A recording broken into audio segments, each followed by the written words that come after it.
How did she do it? Do it. Do it. Do it. Libby. Libby.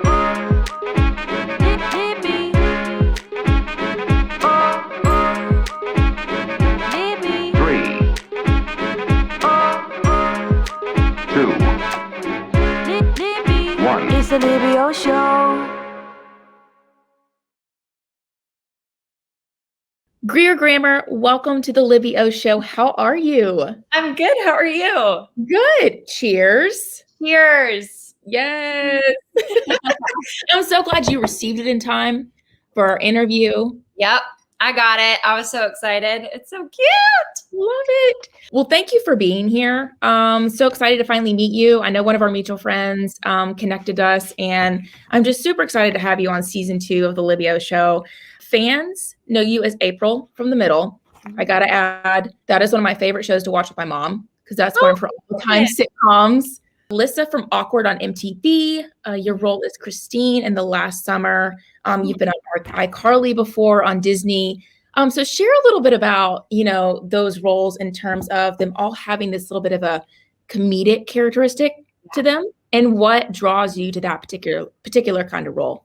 Oh my gosh. Well, I love comedy. I always make jokes that I can't cry on cue. So drama and me, we're just never supposed to get along.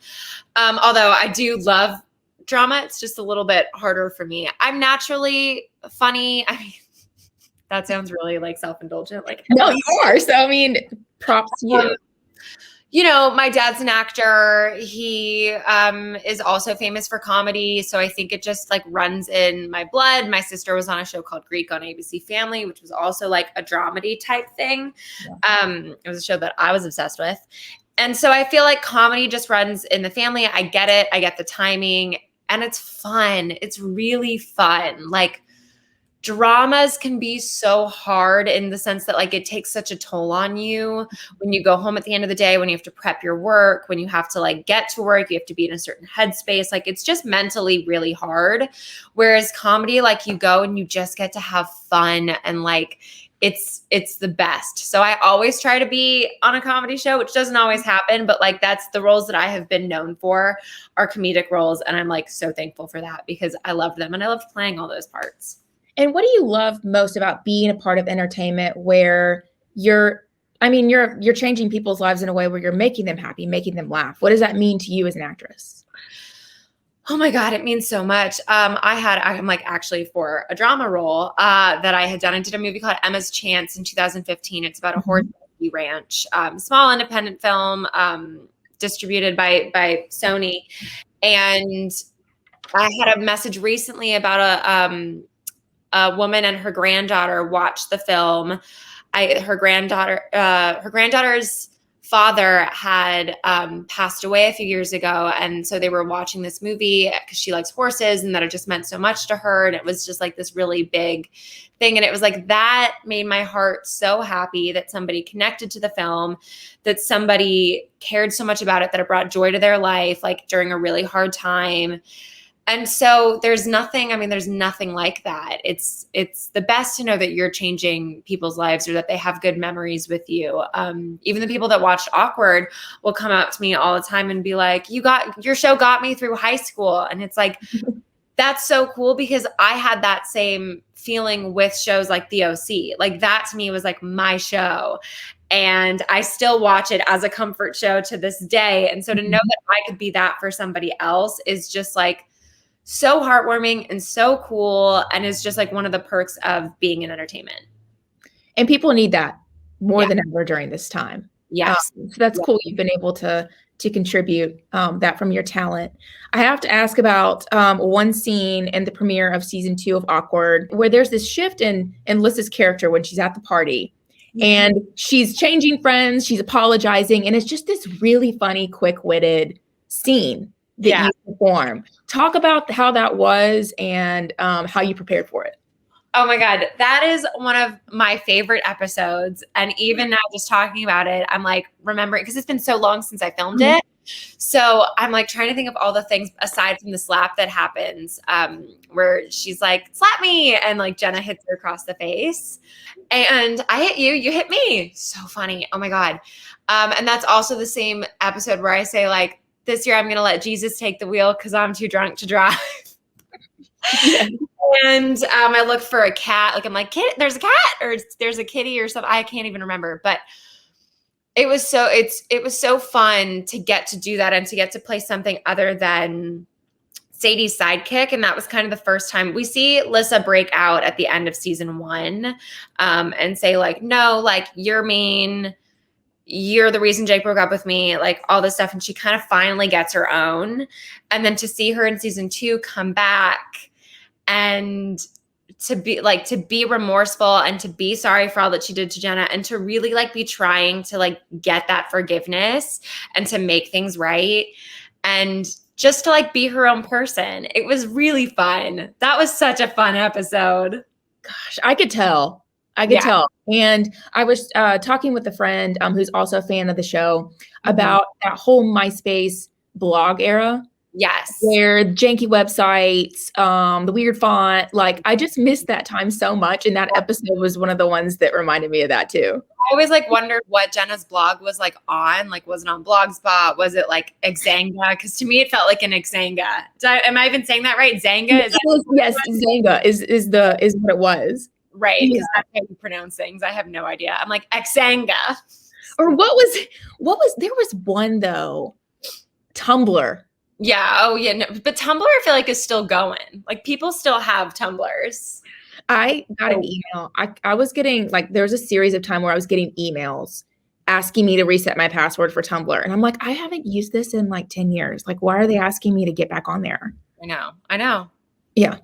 Crazy times we grew up in. Despite the pandemic, it, from when we talked before a couple weeks ago, it seems you've still had some projects here and there. One of which you mentioned earlier. And then I remember you telling me that you were set up to do ADR from home.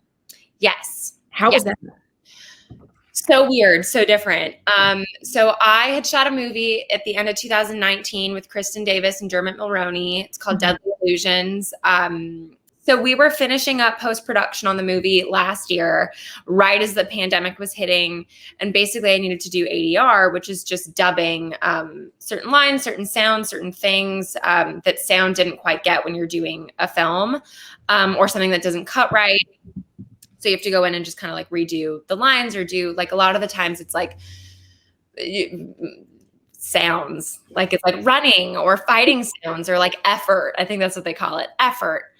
So basically they sent me this whole setup. They had it all sanitized and I basically just like took it into my living room and set it up. I had like sound panels around me because you want to make sure that, the sound doesn't reflect or bounce off or whatever.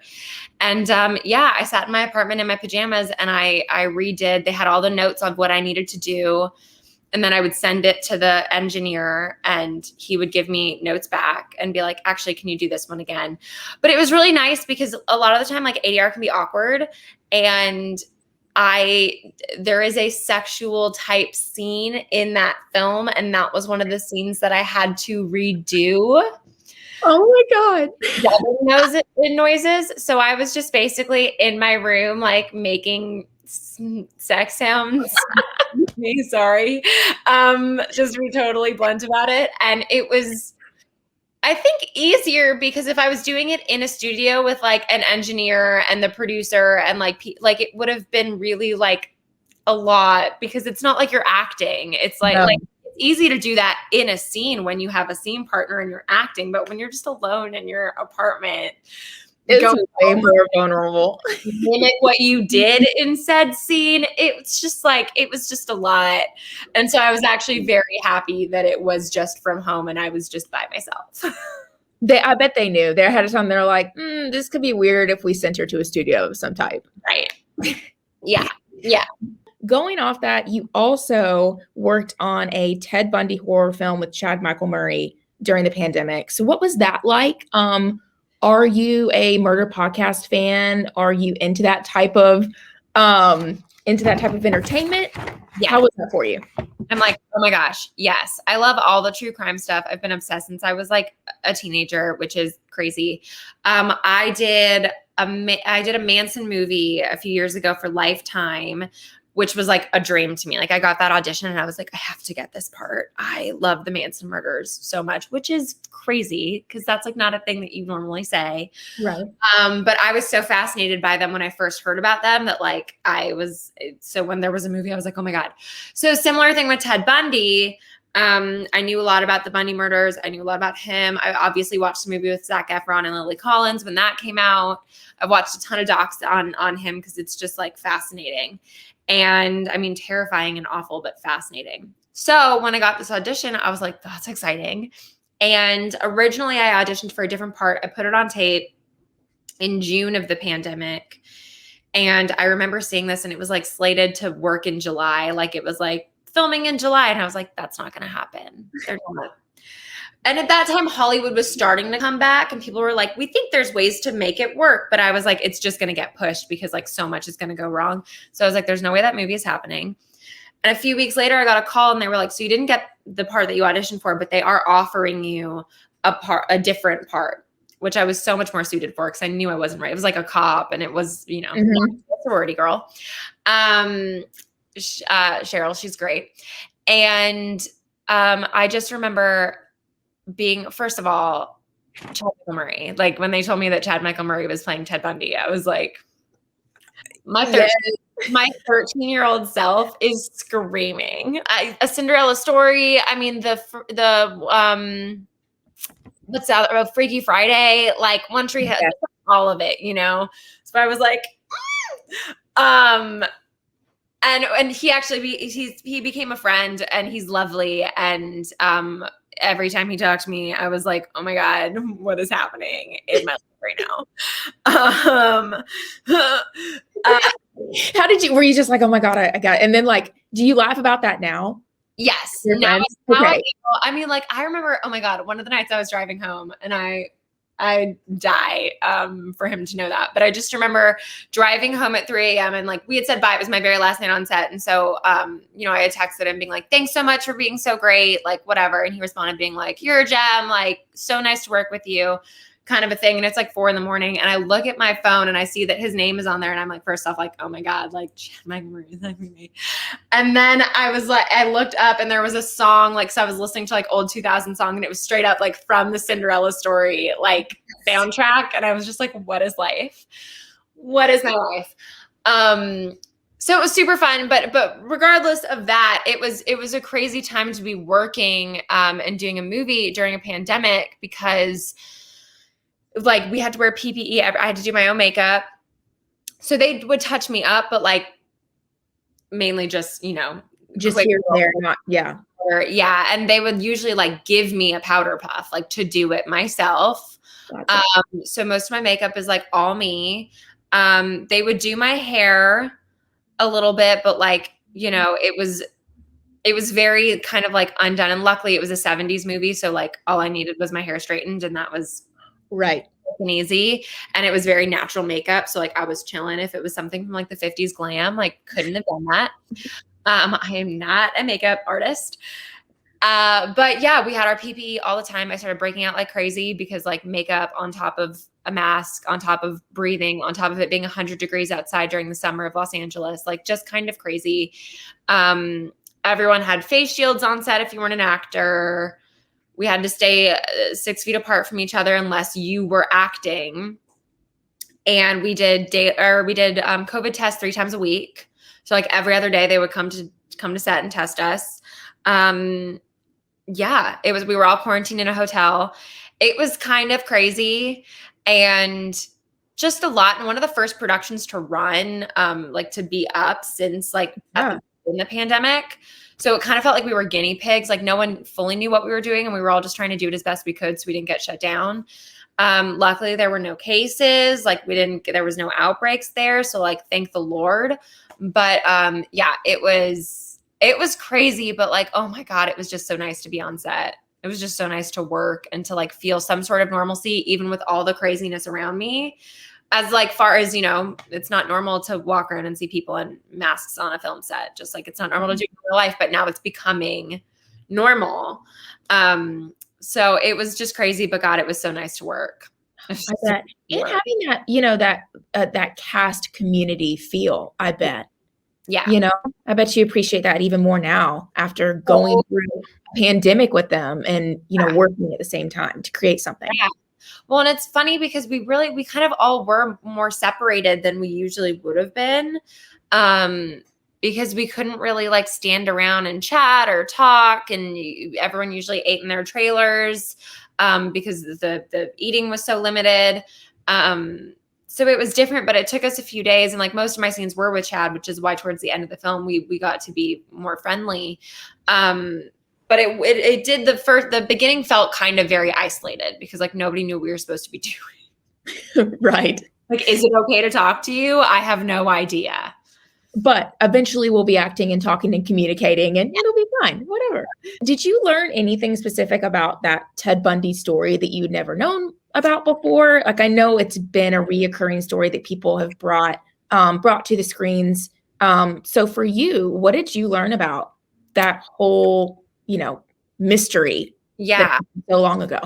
So the cool thing about this film is it is more of a horror film. So it's like they have kind of like the slashery feel to it. There's more blood.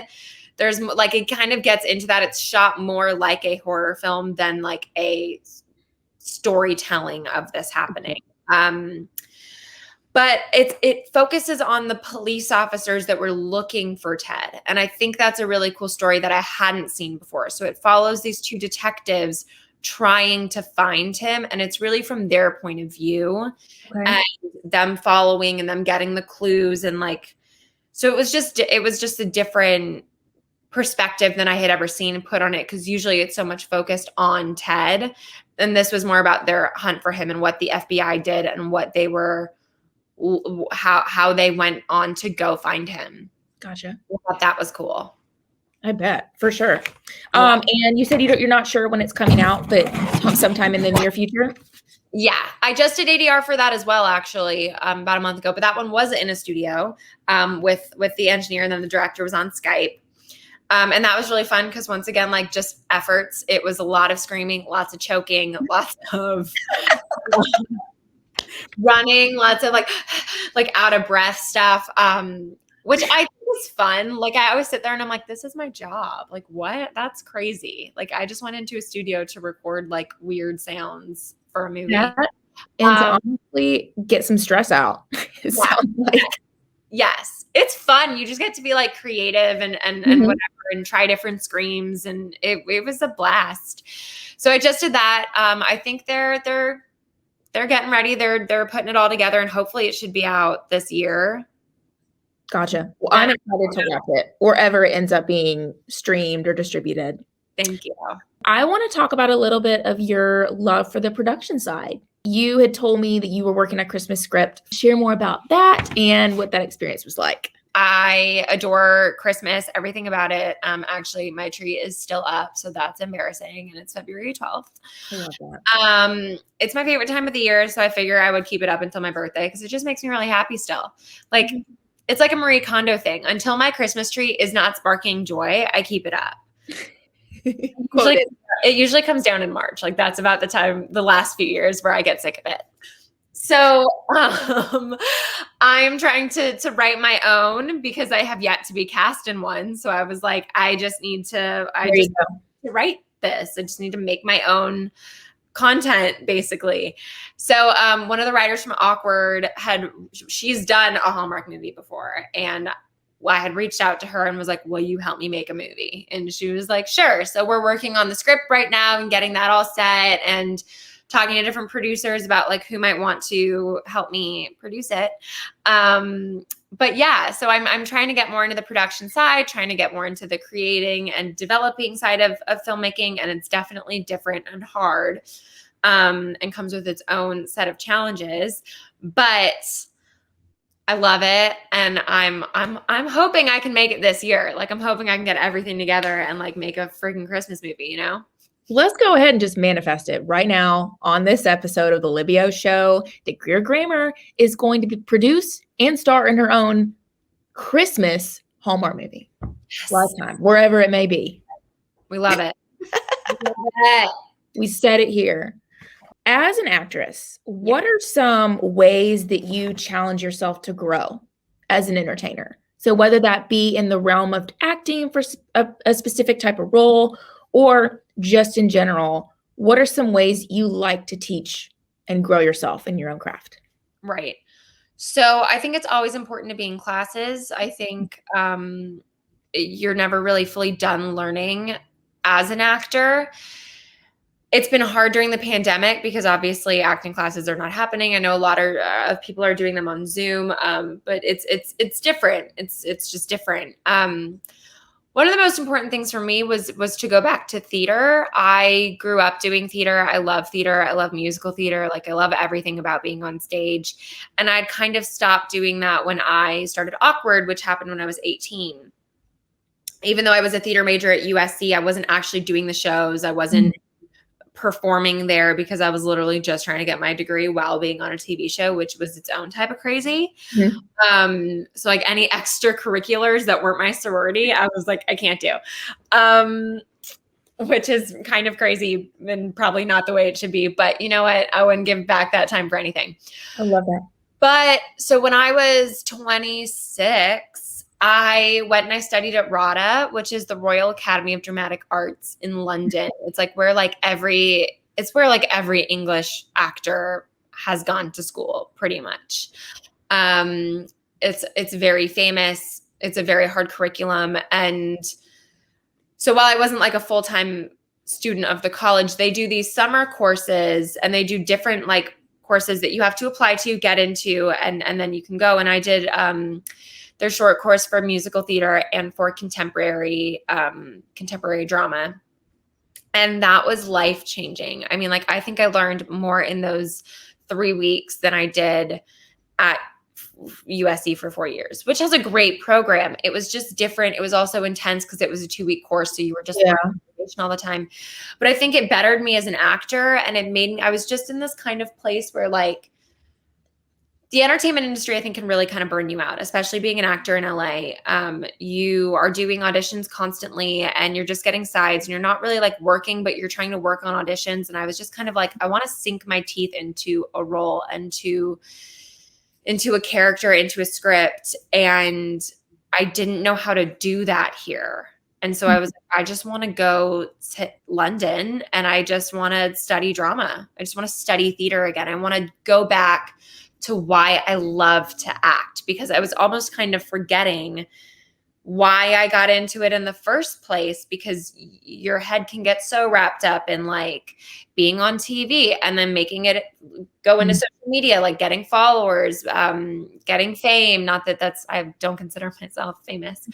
But kind of that aspect of it, the business aspect, the fame side of it, the LA part of it. And I was just kind of like, it just felt like soul sucking. And I was like, I'm doing these auditions. I'm not booking work. I don't know why I'm doing this. Like, why do I love acting? And I was like, I just kind of want to go back to basics. And so I went and I applied and I got in and I went and I did those weeks there and it was amazing. And, you know, made me remember why I love it. And then from there I went. My friends were doing a fun musical called I Know What You Did Last Summer, the unauthorized musical. Oh, love that. Yes. And because they're very big, like theater in LA is not really a thing. Like people do it, but no one like. Okay. Do you feel like it's more of a New York thing? Yes. Okay. 100%. New York is a theater town. LA is a film town. So like no one really does theater here. So the trend in the last few years has been like doing these like kind of dinner shows, which are like parodies of funny movies. So like they'll have like the unauthorized, what was it? Cruel Intentions, and they add like 90s songs into it. And I think that's where I saw Never Been Kissed, and just like funny, and they're just fun shows. And you go with your friends and you get drunk and it's like a blast to watch this. So we had done, my friend Jordan had reached out to me and was like, would you want to do, I know what you did last summer. Would you want to be Helen? And I was like, oh my God, yes. And he literally asked me that my last week of being in London. And so I came back and then I got to do this show that was just so much fun. And I got to be on stage and I got to sing, which I hadn't done in years. That like re-sparked my love for like singing and doing musicals. And it was just great. So I think as an actor, you have to keep wanting to grow. Like you just have to keep wanting it. Because even people that get on series for years, like they get so content with just like the paycheck, but also playing the same character, not diving out, not playing other things. So I think even when you're doing shows, it's still important to be in class when you can be, because you still need to keep growing in different ways. So that's a long-winded answer. I loved that. And I loved even more that you came back from London and you got to use that immediately. I bet that experience made the theater experience way much more fulfilling than if you had just, and like, yeah, it was such like a blessing. It felt so great and cool. And to just be able to come back and be like, great, we're doing theater. Like, cool. I've got something. For sure. And I want to go back to something that you said just a minute ago about like the social media follows and just the way that the entertainment industry has changed. And so I want to hear, since your family, since acting runs in the family, do you feel like it's made that part a little bit easier having those ones close to you be able to relate just for the love of acting? Yes. Aside from the fame, aside from social media and all the glitz and what people think that they want when they pursue that kind of career. Yes. So I think, the fame aspect has just changed, but it's always been a driving factor in why people have wanted to be actors.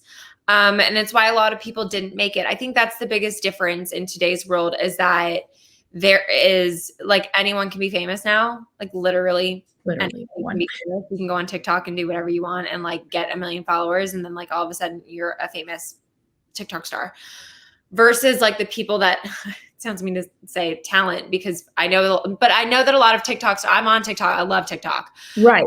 I'm secretly addicted to it. It's really bad. And I'm like so old for it. And the way they shoot those videos, like I'm not saying that people on there don't have talent because they do. And it is a whole other realm that like I have not figured out yet. Okay. But working on it. You gotta almost like find your niche of like what, like I know for me, like the voiceovers are fun, but I'm not a choreographed dancer. I don't have the rhythm. No. I don't have I don't know. That's just not my thing. But it's a whole new, it's just, yeah. The whole thing, there's so much on there. There's so much stuff. And also it's crazy because like I had a video, it didn't even go viral, like by viral means, but for me, it felt viral. It was like I got like 170,000 views on it. Mm-hmm. But like it's me singing 90s songs, not singing. It's me lip syncing to a bunch of 90s songs that were together. And I'm just like sitting, singing and dancing to these songs that I like, where it's like 2000s music challenge. And I'm like, woohoo, I know all the songs. And it went viral and people were like, I love your energy. I love and I kind of like TikTok better than Instagram now because it does feel more real. Like people show their personality. That's how you get followers. Like, yes, people are like, pick a niche. Like you have to figure out what you're doing. You have to be teaching people things, but also people just want to go and like see people. And like that can get followers. But the algorithm is so weird, like what it chooses to blow up and what it doesn't. And it's like you're constantly fighting the TikTok algorithm and trying to figure out what's going to go viral, but usually it's not the things that you're putting effort in that goes viral. Like it's a whole mess. And then you're chasing that feeling for forever. Like I will forever chase the feeling of when I looked and was like, oh my God, wow, so many people saw this. What? And I only have like 4,000 followers on TikTok. Like I'm not popular, but I almost kind of love it. Like it sounds so stupid to be like, I can't remember the last time I had 4,000 followers on a social media platform because that's dumb, but it's true. I don't remember when I got more on Instagram. Like I don't remember that all of a sudden it was like, oh, I'm on a show. I've got thousands of followers coming in all the time. And same with Twitter. And so, but that's been like 10 years. Yeah. So now I'm like, oh, I'm a baby on a social media platform. I don't have, no one knows who I am here. Well, they do, and I do now. So, I mean, your Thank you. content's awesome. So, I did watch it was like a voiceover of, why am I blanking on his name? The guy from Gilmore Girls? Oh, Luke. Yeah. Yes. so that was for my Halloween costume. I was like, first of all, I loved how much you got into it and how spot on it was. Like, you weren't just like, I'm going to like lip sync him. I'm going to get into the full character as you would. So. Well, to be fair, once again, that was Halloween. So that's who I was for Halloween this year because it was 2020. Like, what else was I doing? Was I going to dress up like a slutty pumpkin? No. Where was I going? Nowhere.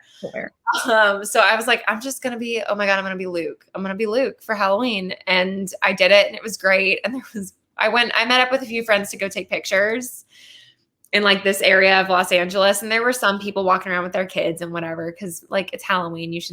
People still wanted to go and like go out. Mm-hmm. And my one friend, Sophie, was Lydia from Beetlejuice, but like Lydia's like her wedding outfit. So like the red dress and like this hair, like she looked so good. My friend Noelle was Wednesday Addams. It was great. And there were people walking by and were like, you guys look so pretty. Like, I love your dresses. And I was like, yeah, they're not talking to me who's dressed like a dude. Everyone is Luke in quarantine. Exactly. It was realistic. Exactly. Realistic. Thank you so much. I forgot how I got on this. Oh, fame. Acting, all that stuff. Yeah. So my dad doesn't understand social media. So like he'll be like, I don't understand why you think you have to do that to get roles. And I'm like, that's because you're already famous. So you don't need to do that. But it's very much a real thing. You know, I've been in movies, or not in movies, but I have been offered roles for less money and less like a lower part in a film because a social media star that has more followers than me that has never acted in her life is getting the offer for the lead. And it's like, that's fine. And the problem is, the thing is, it's cheap for studios because they don't have to spend money on a marketing budget. So like they think, oh, we got this person that has 20 million followers. All she has to do is tweet out or is Instagram and post that she's in this movie. And that's it. People will go watch it. And that's not necessarily the case, but that is the new strategy that's been going on. So it's a necessary evil in this business, and it sucks. But it is important. But you just have to fill yourself with people that want it for the right reasons, like people that want to act because they love acting. Like that's who I am, and that's who most of my friends are. And we've been in it long enough to see the rise of social media and how it's changed, but like it hasn't changed our love for what we do. So yeah, it's just it's hard. It's messy. It is. And I mean, I think it goes too for music. You have to love. Yes. I remember I have a bunch of songwriter friends who always say you don't write songs for money. You write them because you love to share stories. And same goes for interviewing. I mean, I love interviewing and I want to do that for the rest of my life. So it's like, you have to love the skill set because you're going to be doing it every single day, whether you're making a ton of money or not. Yep. That's 1,000%. So before we get into our really fun game that I have planned for us, great. I have a couple fan questions. People that wrote in to ask questions on the show. First is one about production filming. With the surge in TV and movie studios diversifying locations such as Georgia, Atlanta, Tennessee, even Texas, where do you believe as a young actress is going to be the next hotspot for film? Oh, that's a very good question. Well, in the US, I would say Atlanta for sure. And I would say Vancouver in Canada. Those are the two biggest hotspots that I know. People are filming at a lot because of the tax breaks. Like I think everyone is filming in Atlanta and Vancouver. It's cheaper for productions to film there. LA is so expensive. So the issue is that a lot of the casting offices are out in LA. Although now with self-tapes and the pandemic happening, like you can literally live anywhere and book a role and go wherever. But I would say I've had a lot of friends move to Atlanta and they have booked so much more work just being there as a local hire for a show than they have here. Wow. Yeah. Yeah. And then that'll give you the opportunity to travel to different places when we are allowed to. Yeah. To film different things. Yeah. The second question that I chose out of the batch was, do you ever think there will be a cast reunion for The Middle? Ooh, that's a good question. I think so. I mean, it depends on, I don't know if there will be a reboot or a reunion as far as like an episode reunion goes. But I do think, I'm sure that cast will get together. I don't know if I'll be a part of it because I was such a small part of the show for season 8. But the core group, the main family, yeah, I feel like they would probably do a reunion. Yeah.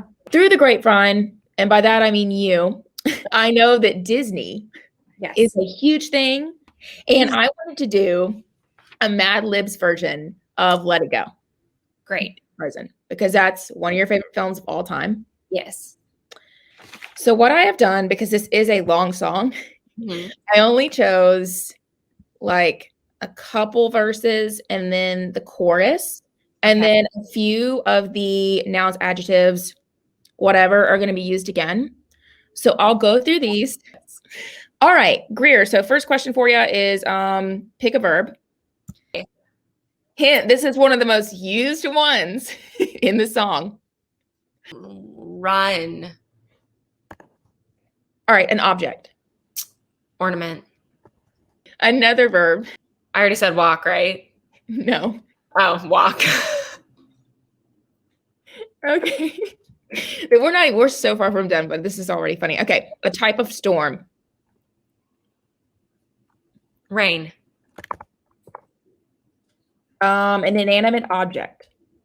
A candle. A type of bug. A roly-poly. Okay, a type of cheese. Gruyere. Okay, a type of animal.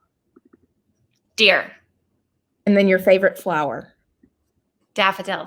Body part. Ooh. Foot. Grocery store. I'm not Southern, but I'm going to say Publix. All right, so we finished a Madlibs version of Let It Go. Okay. It's pretty freaking hilarious. So I'm going to share my screen. Oh my God. Let it run, can't hold it back anymore. Let it run, turn away and slam the ornament. I don't care what they're going to walk, let the rain rage on.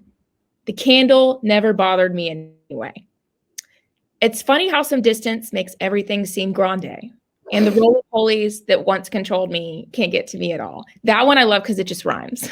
Right. It's time to see what I can do to test the limits and break through. No Gruyere. How do you pronounce it? Gruyere. Gruyere. No French fries, no cake. Let it run, let it run. Right. I'm one with the deer and daffodil.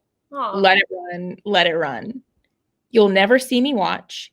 Here I play and here I stay. Aww. Let the rain rage on. My foot hiking through the air into the Publix. My soul is shopping in frozen paintings. Aww. Ooh, that's deep. That's deep. And one thought crystallizes like an icy McFlurry. That does. I'm never going back. The past is in the past. Mm-hmm. Let it run, let it run. When I'll climb like the break of noon, let it run, let it run. That eager girl is gone. Ooh, sad. Here I stand in the light of noon. Let the rain rage on. The roly-polies never bothered me anyway. The roly-polies never bothered me anyway. What happened to roly-polies? I haven't seen them in a very long time. I had an infestation of them one time in my apartment. Oh my God, no. It was cute, but then I was like, no, this is not, we gotta get them out. I wouldn't want to crush them. They're so sweet. It was like near my air conditioner. It was so weird. They just kept like falling out of the air conditioner and then my window. And I'm like, is this like leading up to a worse?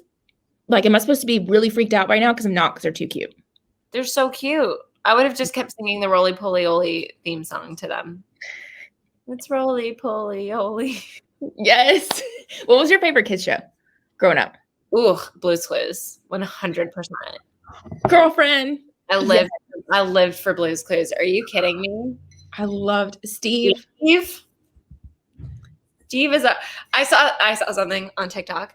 That was like, what's something that makes you feel old but shouldn't necessarily make you feel old? And it was like a clip of like it's not Joe, it's not, I don't know who came out. It's some guy on Blue's Clues now that's hosting it that says like, we just got an email, and he sings like a different song. And I was like, no. And everyone was like, why is Mailbox even there? Like Mailbox popped in and went, you've got an email, and like left. And I was like so sad before he would be like, Steve, you got a letter. And then they sing like, we just got a letter. We just got a letter. We just got a letter. Let's see what from. Yeah. It's my favorite. For Blue's Clues. Those are some good times. Those were the best times, man. We really didn't know how good we had it. We didn't. Like, how many years later? 20 years later, you'll be oh my God, in your apartment. Alone. Drinking tea and coffee out of Libby Ocean Book. Yeah. Yes.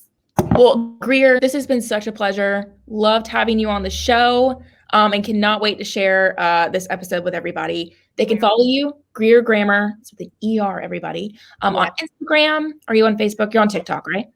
I'm on TikTok. It's the same on every platform, TikTok, Twitter, and Instagram, which is just Greer_Grammer with an ER at the end. Sweet. Well, thank you so much. Cheers. Thank you, Libby.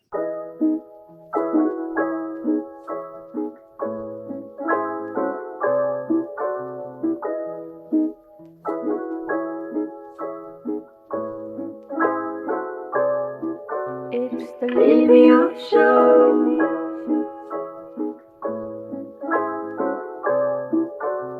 The Libby Show.